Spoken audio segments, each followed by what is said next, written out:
Senators, I first want to thank our colleague from Davis. She has been on the forefront of this, and it must be frustrating after 14 years of proposing legislation to bring transparency and having it ignored or killed in the first committee. So I am completely sympathetic to her plight in trying to bring that transparency to this body and to the Assembly. Nothing is in a void. When you're looking at legislation, I think you have to take into consideration what are the possibilities and what are the things that are out there. And as this bill was presented, I kept asking in elections, I kept asking the same question.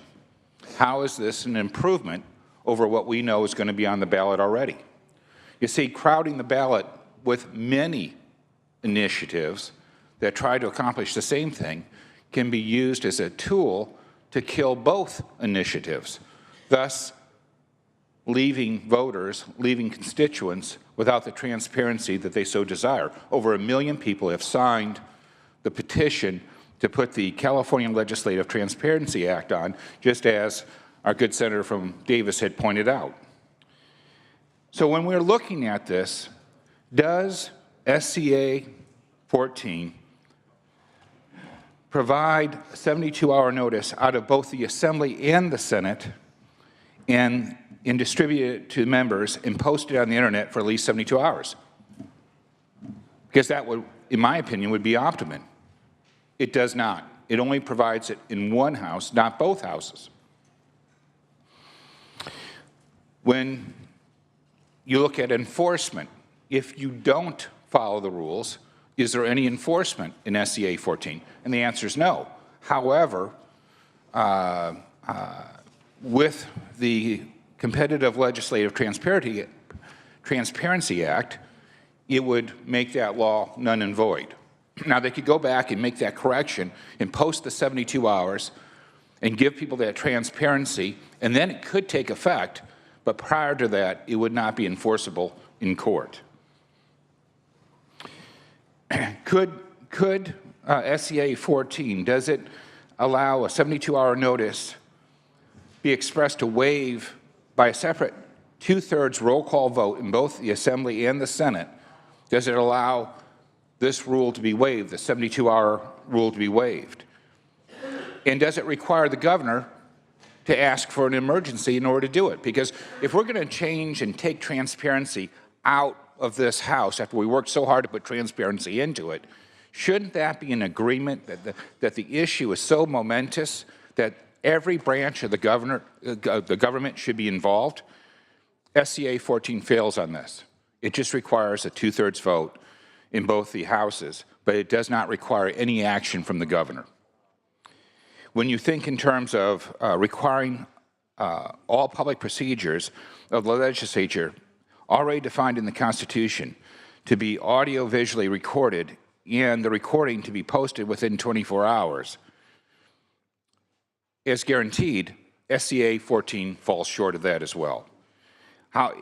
What it requires is that it be posted, and it be posted in a timely fashion, but it doesn't have the teeth in it that would make it an optimum bill. When thinking in terms of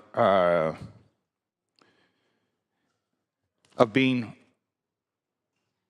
copied, so if you have this up here and somebody wants to take a copy for fear that after a 20-year period it will be lost, and when you're looking at court rulings, often the judge goes back to look at the intent of the legislature to ensure that they're not misinterpreting the law that was passed. So having an archive that goes back deeper than 20 years or deeper than 6 years makes a lot of sense for that judicious rule. However, we aren't necessarily going to be able to guarantee that in perpetuity, but if there was a third party that wished to copy these items and make them available, or just to copy them to hold for their own interest, SCA14 does not provide and allow for that. However, CTLA does. You know, when I go through this, and there are many more points, I have to keep asking myself that simple fundamental question.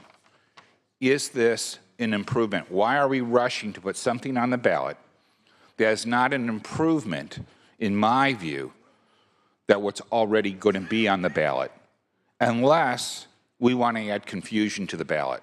And I'd urge senators that we not add that confusion after 1 million people have signed the initiative asking for complete and utter transparency.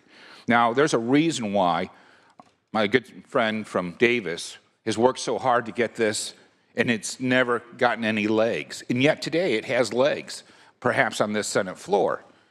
That's because some people may not want transparency, may not want to see their work. You know, I'm always loud and proud. I'm proud of what I do on this floor.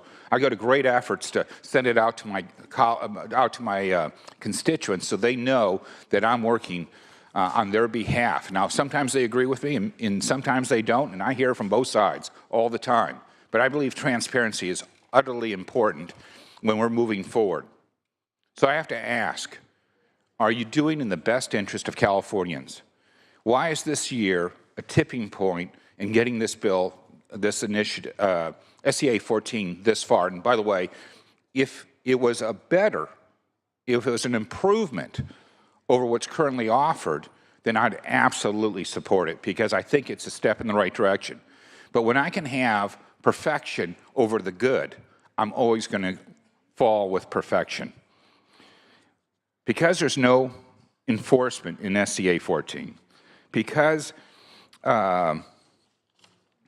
it doesn't provide all the protections that are available already on the ballot, I would urge that my colleagues would not create a competing initiative that potentially could undermine transparency in the long haul.